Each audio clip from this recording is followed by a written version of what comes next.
Welcome back, Houston Nation. Once again, I got my boy Dante here for the H-Town Rundown Houston Rockets basketball podcast. Dante, man, we missed last week, man. We feeling sick a little bit there, but how you been? Yeah. How you been? Man, I've been great. I've been great. Ready to talk some Rockets basketball. We on another good winning streak, man. So let's talk Rockets basketball. Absolutely, man. It's just honestly the up and downs for our team. We win three, we lose three. We win three, we lose three. And here we are sitting at a record of 11-9 right now. So, guys, you can follow this podcast, by the way, anywhere and everywhere on YouTube, Twitter, Instagram. Run now. You can follow me, your boy, your host, Preston Simpson, at Drip. That's 2Ps_GAWD on Twitter and Instagram as well. You don't forget to follow my boy Dante at Coach Dante at 31. He also got a YouTube channel of his own. He's also on YouTube, like I just said. That's Instagram and Twitter. Thank you guys. Let's jump right into another episode.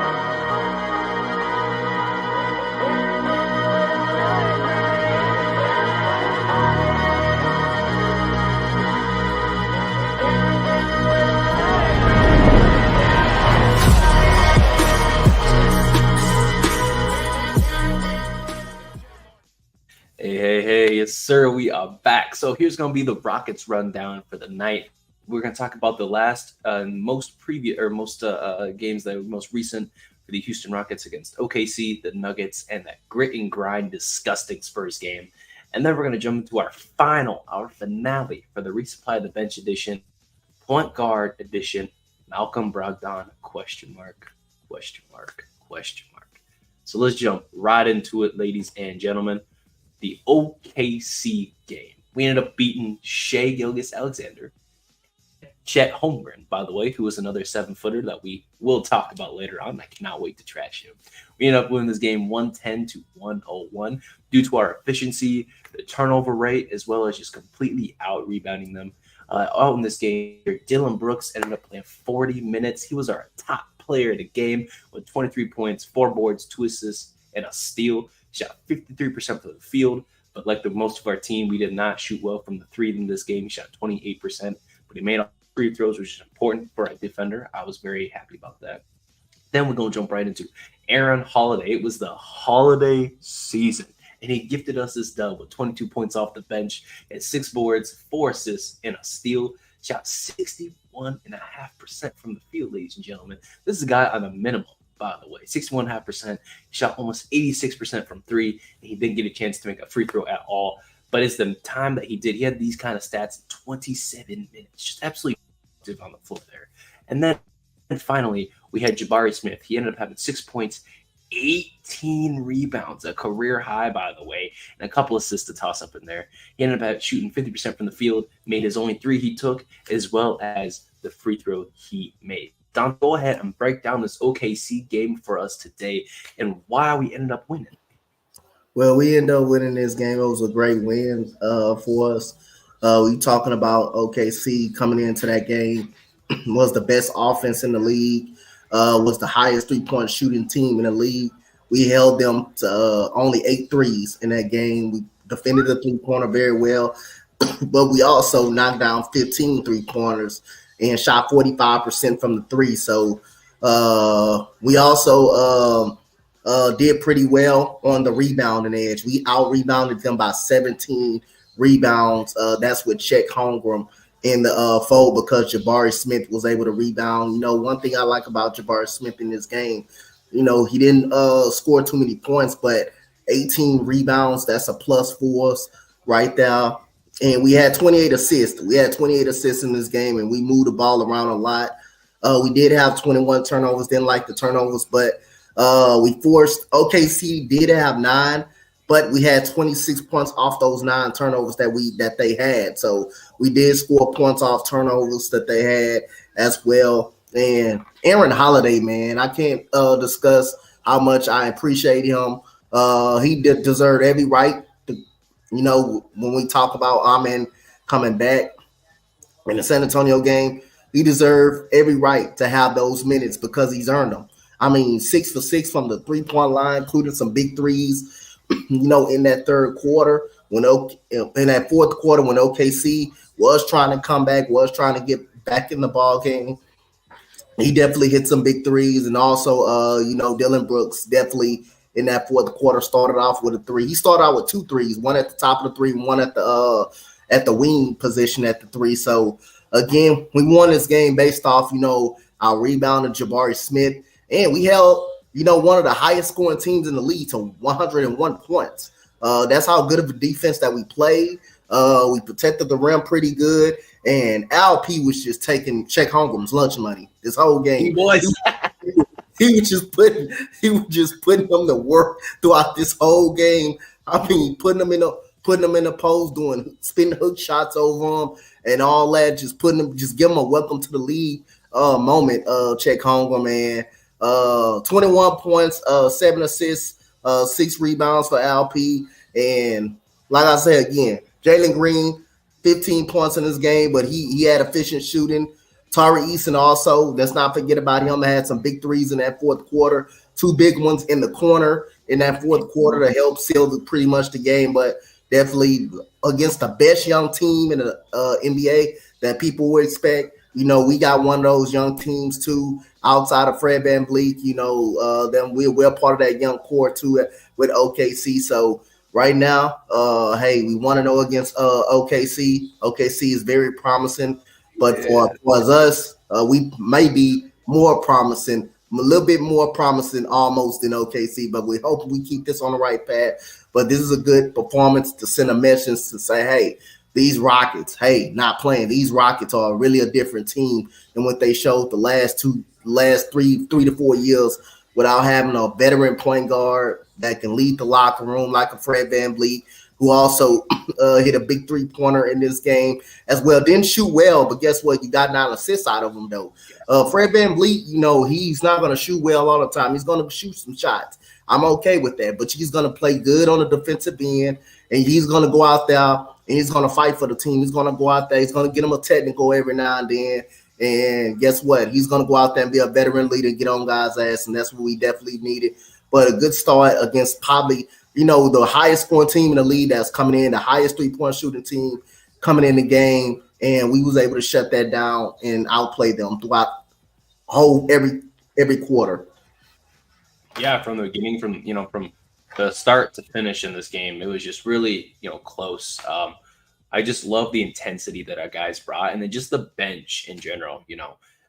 We're really seeing our guys, and I cannot wait to get to Ahmed Thompson. The return of this guy was phenomenal in the few minutes that he played. That crazy bounce layup, but we'll get to that. We'll get to that. But just again, this OKC game really showing why. I mean, right now we're sitting at the 7th seed. The team that is above us right now is the Lakers. They've only got 2 or 3 more wins on us, and they're trying to win a championship. So the fact that we're sitting so high up in the standings, again, what is this? Week 5, week 6, in the league for us, week 7 maybe. And we're still consistently up there, just absolutely phenomenal and above 500 yet again this season. 11 W's so far. 11 W's already. Hey, before the show, we gotta figure out when did we get our 11 W last year before the show ends. We gotta figure that out. Definitely, yeah, man. I know it took us. I think it took us 18 or 19 games to win. Or no, it took us, I think, 22 games to win 5 games last year. So, or 7 games last year. 22? So, yeah, something like that. Like we had 22 losses to 7 W's, I guess. Yeah, I know. Yeah, I know.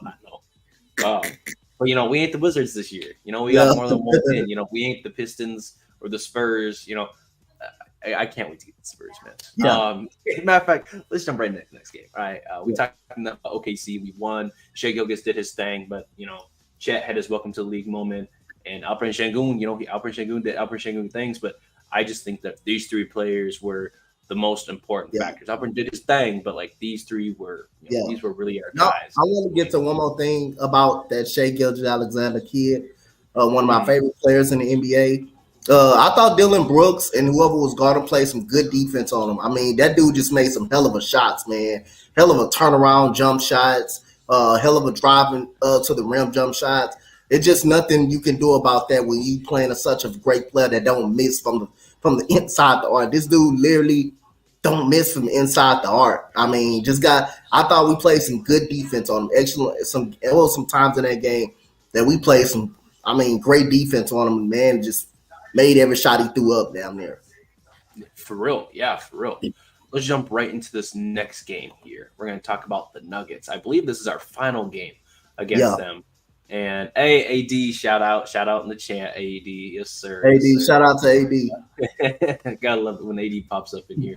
But yeah, no, let's just jump right into this, right? So we are 3-1 against the defending champs. Guys, 3-1 leads don't get blown very often unless you're the Clippers or Philadelphia, right? Yeah. And I just want to say, we are up 3-1 in the season series against the Nuggets. Now, fortunately, we don't have to play them for a fifth time, right? To be 4-1 technically, as in no playoffs. But it is nice to see that we had the defending champs number every game. That's incredible. Only one of these games did they not have Jamal Murray. Otherwise, every other game, they've been fully healthy. We came out on top. And because we came out on top, we ended up with the final score of 114-106. We had a couple keys of the game. It's specifically the third quarter play where we came alive. Not third quarter. Then we had some turnovers. They had some turnovers, as well as the way we were able to get free throws and the efficiency that we were able to do so. So here are our players of the game. Obviously, we got the GOAT, Jalen Green, here for this game anyway. He played 35 minutes. We had 25 points, 3 boards, and a single assist. He shot 47% of the field. Not bad. He only went 22% from 3, which is not too great. But he made 78% of his free throws, which was nice to see. However, in a game, we ended up winning by 8. He was a -8 in the plus-minus category, which is very interesting to see. Then we're going to jump right into Al Pacheco, who does everything he can against Jokic. I mean, I know the Jokic number is really popping out, but Alp did everything he possibly could against Jokic. He played 34 minutes and had 17 points, 10 boards, and 7 assists. He had 7 assists, actually, going into the fourth quarter. He did not have a single assist in the fourth quarter there. He could have had a triple-double. But unlike Jokic, he doesn't stat pad, so we're okay with that. And he had 1 block for the game. He ended up shooting 50% from the field. He did not make a 3, and he went 3 of 5 from the free throw line. In this game, we want to see those free throw numbers go up. He's not shooting too well from the free throw line this season, but again, hopefully we do see an uptick in that. And I would say some of those are attributed to the rate he's also getting to the line as well. And then finally, we're going to talk about our boy, Fred VanVleet, who played a whopping 40 minutes in this game. And in those 40 minutes, he was a +16 in the plus-minus category, which is absolutely phenomenal. He had 26 points, 4 boards, 3 assists, and a block. However, efficiency-wise, he was not too great. He shot 35% from the field, 40% from 3, which is nice to see, and 77% from the free throw line. Dante, can you go ahead and break down why we won this hard-fought Nuggets game? We won this hard-fought Nuggets game because, we had 42 free throws. And most of those free throws came in the fourth quarter when we almost shut down and gave up the game in the fourth quarter. But again, having veteran leadership definitely help you. Having a coach definitely help you down the stretch to calm down. I mean, we couldn't make a basket down the stretch. All we made was free throws, really. You saw the Denver Nuggets starting to get frustrated. Jamal Murray end up getting kicked out of the game. But when we basically won this game was the third quarter. We won this game because we couldn't miss at the tail end of the third quarter after they got down by like 2 points. By 5 points, I believe. We went on a run. Jalen Green went on a little run by himself. You had Aaron Holiday coming off the bench. Again, holiday season, coming off the bench, knocking down some big-time threes. You had Jayshawn Tate knocking down a 3 before the end of the fourth quarter, knocking down a buzzer-beating 3. Then you started off the fourth quarter with Jayshawn Tate making a layup. Everybody's having fun. And like I say, every time we make a basket, I literally enjoy the bench getting up and having fun. When the last time we can do that? When the last time the bench can get up and just have some fun? Get up and have some fun. In 4 years, we haven't did that. Now we get a chance to do that. But we kept our composure, knocked down some key free throws, got the ball in when we needed it to. We made 13 3-point shots. We had 42 free throws, as I mentioned. We tied with them on the boards, despite for them having Jokic. Jokic is a big guy, man. Jokic, it was one possession. Jokic missed a free throw, literally goes over the top of Al P and just puts it back, missed the bucket, gets the ball right back, goes over him again, and put it back up and in. Jokic did. I mean, again, LP. This is like almost like the third out of 4 times that he's gotten the best of Jokic. Even though Jokic ended up having better numbers, that he got in there with Jokic though. And if for Rocket fan beating Denver 3-1, the defending world champions, that shows you, hey, you got a team, you got you a squad, you can compete with the defending champions. You can beat the LA Lakers by 34, regardless they beat you twice. You can play with these NBA teams. You can play with them. We can play with these guys. We can compete. And most of our schedule has been tough. Our schedule has really been tough. Our schedules ain't been an easy schedule. So we don't get blown out. We got blown out probably at one time versus Denver. We probably got blown out in Denver. But other than that, I mean, go ahead. Yeah, we got blown out against them, and then the first game against the Magic. Oh, yeah, against the Magic. That was the only 2 times we got actually physically dominated and blown out. But every other game, we've been in every other game. But other than that, I mean, we only had 10 turnovers. I like that. We had 10 turnovers, 5 blocks, points in the paint. We had 36, plus they had 44 because of Jokic. But other than that, man, Jalen Green turned it on in that third quarter. Fred VanVleet, 26 points. The crossover he did on Michael Porter Jr. in that 3-pointer at the third quarter was filthy that he did. I really liked it that. Man, it was good to go in there and get a win, man, especially in Denver, in a high environment. And I'm glad, man. I'm glad we beat them, and I'm glad we done with them. Man, we got done with Denver throughout the first month of the season. We almost done with the Lakers. We almost done with them. Man, hey, I'm excited from what I'm saying. Yeah, me too. I'm just excited to see how our team has grown. You know, like I'm very happy that our team has taken the strides to become bigger and better than what we were before. You know, we're not just some ragtag team no more. You know, we're competing. We're out here winning. We're out here trying to, you know, show the league. Wow, we put the league on notice is what we've done this season. And because of it, people are taking it serious. And again, I mean, the Nuggets, they tried everything they could. And despite that fourth quarter push that they had, we held on. We were able to do what we could do and hang in there. Get that absolute dub, man. I'm very excited that, you know, our team has been able to show these massive strides, you know, take these massive leaps and bounds in terms of efficiency, in terms of 3 points, especially. Following the game plan, having a game plan, having a coach that's got your players back like that, you know, not just sitting them because they end up having a defensive lapse like Smiley back in the day. I'm just glad that we're no longer a part of these 20 game losses, these 17 games in a row. You know, we out here stressing about, man, we lost 3 games in a row, man. What are we gonna do? We gotta make this trade. No. It's not like we lost 15 games in a row, 14 games in a row, 16, 17 games in a row. The Silas effect is gone, baby. Ime is here. I'm just happy. The vibes are immaculate with this team right now. And speaking of immaculate, some vibes were not so immaculate last game. So we're going to jump into the final game here, which is this absolute grudge match against the Spurs. Just straight bare bones getting right into it. Speaking of getting right into it, we ended up winning this game. It felt like straight out of the early 2000s, you know, straight out of the 90s. This 93-82 W. We finally got our get back against the Spurs when we ended up losing because the league wanted to give Wemby his second W of the season, right? We ended up losing that first game against the Spurs in overtime to some BS because we wasn't making free throws, we wasn't making this, wasn't making that, and we came back. All right, this game here, we came back and won. We showed them what was good. And specifically, showed them what was good. Tari Eason had his MJ flu game. He had 18 points, 14 boards, which is a career high in rebounds, by the way. Had an assist and 2 steals in 26 and a half minutes. He shot 50% from the field, 40% from 3. Didn't get a chance to make a free throw, but that's all right. Then we had Alperen Sengun. He only played 30 and a half minutes because of Wemby's size. Wemby had 5 blocks at the half. Didn't get a single block after that.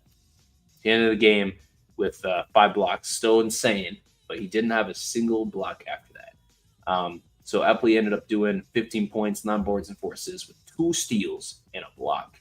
However, he did have 6 turnovers, which was not great for LP. However, if he's going to have 1 or 2 games every once in a while that's going to have 6 turnovers, I'm fine with it. We won the game. We won by 11 in this game. He shot 50% from the field. He made 1 3, took 1 3, which is really nice to see. And he only went 50% from the free throw line, which, again, LP, we got to see the uptick in free throw percentage, my boy. Then to finish it off, Uncle Jeff in the third. 19 minutes played. He had 12 points, 2 boards, and assist. He shot 50% from the field, 50% from 3, and made all his free throws. Gosh, this is a crazy game. Keys to the game here that Dante's going to go over. We had the bench play where our bench players between Tari Eason, Amin Thompson, Jeff Green, and Aaron Holiday, our new goon squad, just going crazy. Just fantastic bench play, as well as the free throws made. Free throw rate went crazy. And then we were, despite Wimby's 18 rebounds, we were still able to out-rebound their entire team. So go ahead, Dante. Take it away from me, buddy. Like, I know everybody going ballistic on Twitter about this game. It was ugly. Some people didn't like the way how we beat San Antonio, but we got to realize we haven't won shit in 4 years. So this, if there's anything to me, this was a plus that we can win a game like this that is this ugly. Because last year we'd have lost it. We knew we'd have lost this type of game. We'd have definitely lost. Yeah. This is a game we'd have lost in the third quarter. But like I say, we haven't enjoyed winning for 4 years now, and we get a taste of winning. So we got to enjoy each and every one of these wins while we have them. What if it's ugly or not? We're not going to shoot great every game. And most of our shots that we shot, I felt like we took some good shots. Most of that in the first half, Wemby affected most of those shots at the rim. But we got a lot of wide open shots that we did miss in this game. And other than that, Amin Thompson, happy that he back. He only had 2 points. The 2 points was on that fast break. We showed that pure athleticism. But again, he had 5 rebounds coming in. 5 rebounds. 2 on the offensive side of the ball. And Coach Ime Udoka is definitely getting them in slowly and for surely, getting them back in slowly and for surely. I like that second unit that we had out there of him, Aaron Holiday, Jabari Smith, Grandpa Jeff Green, Tari Eason in that game. Jeff Green was taking it right at Wemby. I mean, it was a play early in that second quarter. I think we went up by 10 that the ball hit him in the face. But that shows when you go in that physical and not be intimidated and go straight at him, hey, Wemby was getting in foul trouble like that. So other than that, fourth quarter, Tyrese, man, it's a reason why he like my favorite Rocket on the squad, man. The dude defensively is great, but how about some in the fourth quarter, 3 threes in the third quarter that was really huge. When San Antonio was starting to creep in. I think it was 70 late in that game. He hits the top of the 3-3 to put us up 7. And I think that was – then we come back down the very next play, get a steal, put us up 9. Tyrese played some big-time defense, played the whole fourth quarter. And the guy who got diminished to that was Jalen Green, because he played so ass in that game that he deserved to be put on the bench, because Tyree Eason played so well in that fourth quarter that you couldn't deny. Jalen Green, I don't know what more to say about Jalen Green. It's some games like that he has that turn on signal, and it's some games that he don't know when to turn it off, and he don't know when to stop taking terrible shots, terrible jump shots. And Ime Udoka always seems to play the right rotations too. Jay-Sean Tate got in. I don't think he played Jay-Sean Tate and Amin Thompson at the same time. And earlier in the season, he did that, and I think teams start to pick up on that. But also, this coaching staff is smart about the rotations. Unlike Steven Silas ever was smart for did anything, this coaching staff knows how to coach. They smart. Put the right rotations in. You can get away with 2 shooters. It's just how you play the lineup. Ime Udoka puts the right lineups in now. He puts the right core up in now. that's gonna give them the best chance to win games. And I like that. I like that. It ain't about if you're the greatest superstar, the greatest player, the right rotations, whoever's doing good right down that stretch, that's who plays. And Tyrese and played great throughout that whole fourth quarter. Aaron Holiday, you seen Aaron Holiday keep getting every time he plays well, he gets those minutes. He gets those increase in those minutes. And man, you already talked about it. When Amen Thompson was out, Aaron Holiday was stepping up, and it's good to see him still be in that rotation, even with Amen Thompson come at because he's earned those minutes. Yeah, I mean, it's hard to deny what Aaron Holiday has done. Like I said, it's holiday season, baby. It's Christmas, and he's gifting us these wins here. He gifted us with a career high in threes made. He's gifting us with 20 pieces off the bench. He's gifting us with assists, hard-nosed defense. I did not know Aaron Holiday was this kind of dog, man. I thought, I don't know. I didn't watch much of the Hawks or other teams he was on, so that's fair. But I did not know he could bring this kind of intensity, this kind of energy to this team. He's a huge, huge pickup. And then, like you said, right? So we got to talk about the elephant in the room. Jalen Green, my GOAT for the team. Buddy, what's been going on, man? I wish you were right here, right now, so we can have this conversation. Because I got no idea. I can't defend the inconsistency that you've got, Jalen. Again, Dante knows. Dante will sit here and tell you, I defend this man all the time. It don't matter what it is. But it's getting harder and harder. I got Roosh Williams on Twitter talking about we need to think about the options at the 2. Bro, man, it's getting bad, Talking about, I can see people on Twitter saying, trade Jalen Green for picks and start Cam Whitmore. Dude, calm down, man. Calm down. Year 3, okay.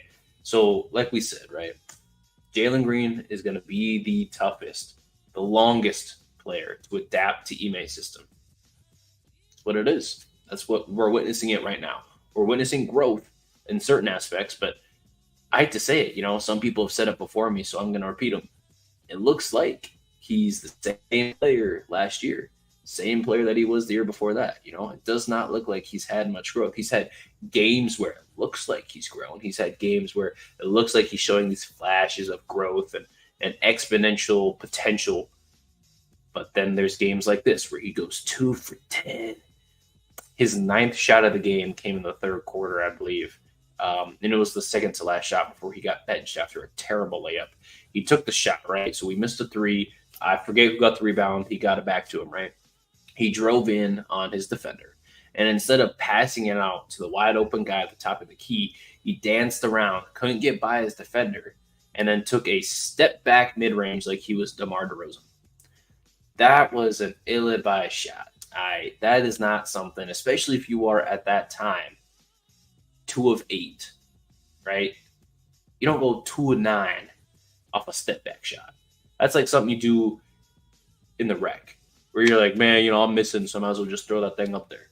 It was a close game. We was only up by 6 in the 3rd in the time where nobody's making nothing at all. And then you choose to go to a side step mid-range.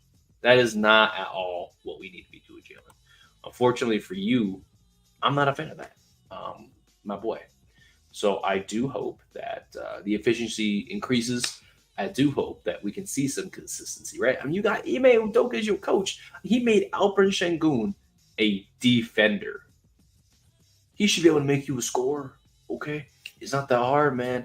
Them Jordan Clarkson allegations are looking real rough right now. Man, that's my Jalen Green rant. I just want you to be better, man. I spent my 2 minutes. I got my soapbox. I think you should be better. You should be more consistent.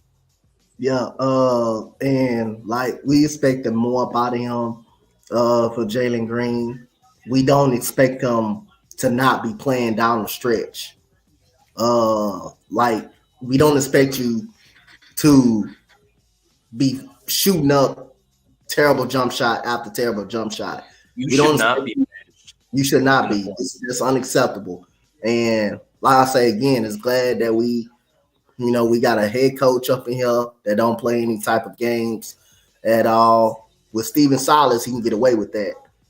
With Ime Udoka, you can't get away with that. You see where your seat been against Golden State in last game, saw where your seat was on the bench next to Ime Udoka, watching Tyrese and finish up in the fourth quarter with half of your minutes. Jayshawn Tate didn't play that many minutes either, but again, I think it's how the flow of the game goes and who's playing better. Two of these guys' minutes are gonna get decreased, especially depends on how this game goes. I can when Amon right back in the rotation, I can definitely tell. And I think for the first time since the ankle injury, Amon has came back. I like what I saw. Like the defense that I thought of him. Like we was discussing the layup that he took in transition, and he started that transition. Before we start, it was just phenomenal. Amon Thompson got to the cup in like 6 steps from our 3-point line to that bucket. That was crazy. I was making comparisons online. Like not that I want Russell Westbrook on our team, but I wonder what Russell Westbrook as a tutor would do for Amon Thompson. Yeah. In terms of using his athleticism. Again, like I say, it's always good because I think he's going to be something good. I think he's still going to be something good. It's gonna take him a little while to come back in the flow because he's been down and he's been hurt. But other than that, again, it feels good to get a win against San Antonio. Especially, it just shows how much we came back, how much better that we got since the first time they actually saw us. We a totally different team, and San Antonio is a totally different team. And again, San Antonio, 17 straight, I believe. Franchise record. 17 straight games. And, you got the number 1 pick. Wemby didn't want to come to the Rockets, which is I said repeatedly on this channel. I didn't want him anyway because we just drafted LP. I didn't feel like we needed a center at that point anyway. But again, ready for that 17 straight to come back to bite you in the rear end now at this point. And then the Detroit Pistons, my goodness. Can they win a game for God's sake? Can they win one game for God's sake? You want to know why they can't win a game? Yeah. Oh, yo, guess what? They got the Steven Silas guy over there. They got the losing mojo back there. I forgot. They got the losing mojo back over there. Okay. Now he pushed the losing from Houston. Now he transferred it right over there to Detroit. That's where it's at. They can stay there. That's where it belongs. Yeah. You can go to that franchise and screw that up over there. Pistons got, I don't even know what's going on over there. I don't know what kind of team they got going on. Their best player hurt. Cade looks really good on the worst efficiency I've ever seen in my life. I don't even know who else you got over there. I can't name a single player other than Jaden Ivey, who I think is going to be really good. And that's it. That's really it, It's tough, man. That's tough. Personally, in the year 2024, I can't imagine losing 20 games in a row. The Pistons can, but I can't. Personally, as a Houston Rockets fan, I can't imagine that. This ain't the only time. This ain't the only time Steven Silas lost 20 in a row. This ain't the only time he did. Well, let's just call it what it is, right? Call it what it is. It sucks to be the Spurs right now. Yeah. It sucks to be the Pistons right now, man. I'm so happy. Honestly. There was what's that guy's name? I think it's just Spurs Nation on Twitter. He says something like, man, I can't wait to wake up and see that the Spurs beat the Rockets again. Unfortunately for you, you lost by 11 and now have a franchise record of losses in a row. What I would do next time, bud, is maybe not talk your shit until you get a win or two. Maybe try having more than 6 W's. Just a thought. I know, we acting all cocky about, winning 11 games so far, but man, I feel good, Honestly, the league gave the Spurs probably the craziest player ever created in NBA 2K history. Yeah. Dropped him in the league, and they still can't win. And I know it's not Coach Pop's fault because that bro got 5 rings in 20 years. That man goes crazy. Yep. The rest of the team, Keldon Johnson, who used to kill us last season, ain't doing it this season. Yep. Zach Collins, who killed us last season, ain't doing it this season. Yep. You know, Trey Jones, and you'll start Jeremy Socon, who I can't imagine why he's y'all point guard. Okay, that's like putting, I don't know, Kevin Porter Jr. as your point guard. You see how that worked out. It just don't work. Stop it. Stop it. Yeah. Y'all just racking up losses. Y'all tanking real hard. And that's cool. I get it. You and the Pistons are competing for the first pick right now. I respect it. I do. It's a good strategy. Except I'd imagine getting a win every once in a while. That's my advice to you. Just try a little bit harder. And the guy Victor, that's some unreal stuff what he does too. Like, again, how long this dude is, like, on that pick and roll play when he dunked all over LP. Oh my! I would not even jump. Like, the guy, like off the pick and roll play, like, I would not even jump. It was because this man wingspan is so long. How is LP blocking that? Like, I would not even. You might well didn't even jump at that. You might well just let him dunk it. But LP tried to block it, and like I say again, that was ridiculous. The fact is that the NBA gave the Spurs that guy was just unreal. You still can't win with a generational guy like that. That's crazy. I mean, that guy's got GOAT talent, GOAT potential all over him. And not to mention, my biggest worry about him coming in was he was just too skinny. He was going to be really injury prone. And he hasn't gotten injured a single time. Yep. Like, you see him roll his ankle against us, and then he just got right back up. Dude, I wish Jalen Green had those ankles. I wish Amin Thompson had those ankles. Why can't we get that kind of thing? Yep. However, y'all got this generational, once in a lifetime player, and you fumble in the bag. I'm not even saying like fumble a little bit. You are fumbling the bag. Yeah, that's tough. That's crazy. That's crazy. That's tough.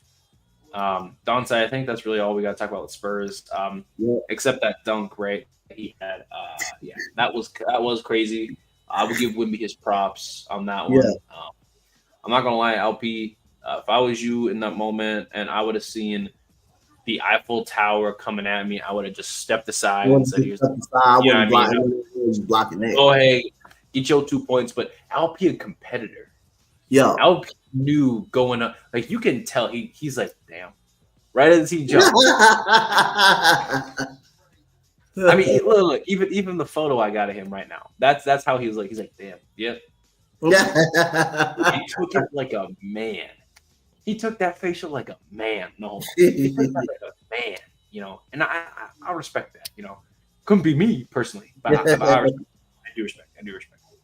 So I'm gonna jump into our last segment here after we had this long Spurs Jalen Green rant. Much needed to get out there. Get out of our system. I know Dante needed to get out of his system. I know I have to get out of my system. But let's jump into our final segment here for the night. We're gonna jump into our last, our finale for this resupply the bench edition, point guard this time. Right? We've talked about all the other 4 positions before. We're gonna jump into our last one today, and I think Dante's gonna like this one. Malcolm Brogdon. He's our guy that I was really thinking. I was searching around for who could be a point guard that can come off the bench and absolutely help this team right now. Malcolm Brogdon was the 36th pick, the 6th pick of the second round for the 2016-2017 draft. You got some positives and negatives. Obviously, he's a shooter. You see the career numbers right here. Career splits of 46% from the field, 39% from 3, and 88% from the free throw line. That's consistent. That's a shooter. All right. And he's a bench leader. The Blazers aren't doing well, but you see what he's doing with Scoot Henderson the last couple of games. Scoot's actually been doing pretty well. Shaden Sharp and Anthony Simons have been really well, all because of this guy right here. The only negatives I can think of are he has been getting injured. I believe the last season he only played about 24 games, and the season before that he only played 17 games. He's just getting older, right? However, if we can minimize his role to really a bench leader, kind of like Jeff Green, and then make sure that he's only playing like every other game or something like that, no matter what, I feel like he'd be a fantastic addition. As well as in his third year in the league, he was part of the 50-40-90 club. Absolutely phenomenal. And then his stats so far this season, he's putting up 18 points a game, 4 boards, and almost a little over 6 assists, almost getting a steal a game, and barely above .1 a block a game. He's having career lows, which makes him cheap right now at 41% from the field, 36% from three, and 80% from the free throw line. I say it'd be a good guy to go and get simply because his numbers are low.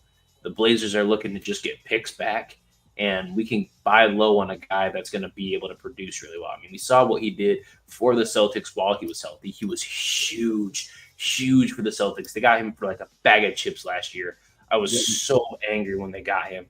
I think this is a guy that can not necessarily like turn the franchise around, but he's going to be huge off the bench. I mean, if we have your 3 guard lineup of him, Amin Thompson, and Aaron Holiday just right off the bench, and you got I think Aaron Holiday 6'1", and then he is 6'5", and Amin Thompson at 6'7", coming off the bench on top of Jeff Green and Tari Eason right away. That's a bench. That's a bench right there. So Dante, this guy I think I want for a point guard off the bench here, and then he would also be able to start in place of Fred VanVleet when he's hurt and whatnot too, which would be really, really nice to have that kind of leadership. So tell me your thoughts on Malcolm Brogdon, and is it a yes or a no? Again, any help off the bench would definitely help us out. Picks, and we can give up second round picks. I think we can give up some second round picks, and maybe a Jock Landale. Wait a second. You can have Jock Landale for free. We gonna give him to you. Yeah, we'll throw him in the deal with the second round picks as well. But if not, we'll just give up the second round picks. He definitely has some experience playing in big games, and can never add not too much to the bench as well. He's a guy that's also can be a veteran in the locker room as well, another veteran piece.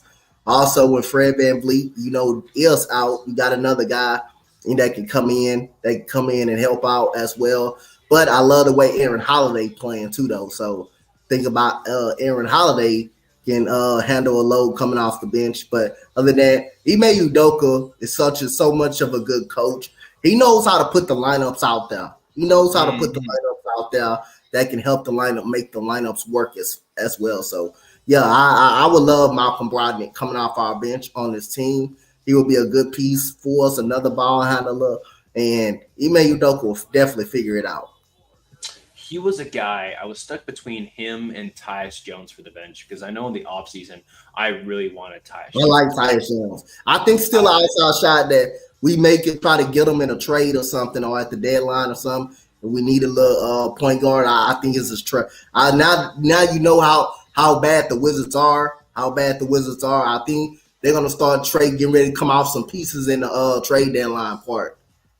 Yeah, man. I mean, we see the pool party over there just absolutely shit in the bed. It's not looking too good, bro, to be honest with you. And that's fine, honestly. I mean, if the pool party won't go shit over there, man, y'all, we'll take Kyle Kuzma for a second pick. We'll take Tyus Jones for a second round pick.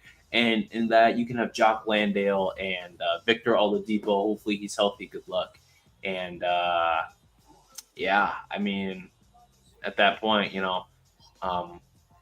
I wouldn't mind Tyus Jones, but it was between Tyus Jones and Malcolm Brogdon. And it looks like Tyus, if I'm going for winning, right, I want Malcolm Brogdon simply because he's more of a leader than Tyus Jones, right? Like, Tyus is a great player. Don't get me wrong. But he's also 6'1", right? And off the bench, we already have Aaron Holiday at 6'1", and we don't need 3 6'1" guards. Yeah. That's what comes down for me is there's no way you can have like a 3-guard lineup because if you get Brogdon, then you can play Brogdon, Jalen Green, Amin Thompson. You can play Fred VanVleet, Brogdon, Cam Whitmore. There's a lot of combinations you can have at somebody that's 6'5" that really helps alleviate that kind of pain. Now, he's not the greatest defender, no, but he does try on defense. But I'd say we'd be getting him less for the defense and more for the mentality, the leadership role, and the consistency, right? Yeah. This is a guy that I would love to have immediately if we could get him. I mean, he's playing for the Blazers right now. How many wins do they have? 2, 3? By 6. I think they got about 6. They were in a grudge match last night against the Clippers, and it took Kawhi like 34 points, James Harden shooting almost 100% from the field with 27 to even, to beat the Blazers. And the Blazers are a really high-powered offense. Anthony Simons, Jeremy Grant on that team, Shaden Sharp, who Shaden Sharp is looking like who Jalen Green should be, let's be honest. Right now. I don't know much Shaden Sharp, but like Shaden is looking real nice over there in Portland. But yeah, this is the guy I want. So that concludes our resupply the bench. So I'll have to come up with something else now, right? Hopefully I can. For our next game.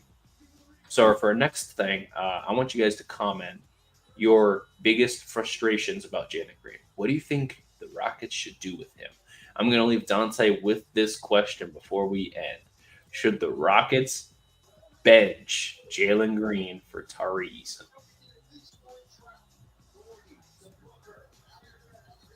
Yeah. That's what we're going to do. Yeah.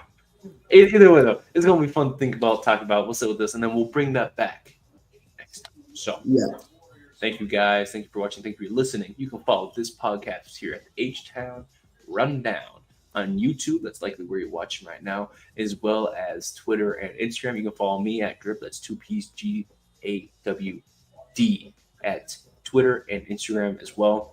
You can follow my boy Dante, by the way. He's got a YouTube channel. Please check it out, man. He got a lot of subscribers over there. He's going crazy. He makes videos almost every single day that he can. Texans, Rockets, Astros, anything you name it, at Coach Dante 31 on YouTube, Twitter, and Instagram. Guys, thank you for watching. Thank you for listening. By the way, Spurs, once again. Enjoy that. Enjoy that L, baby. For real. See you guys.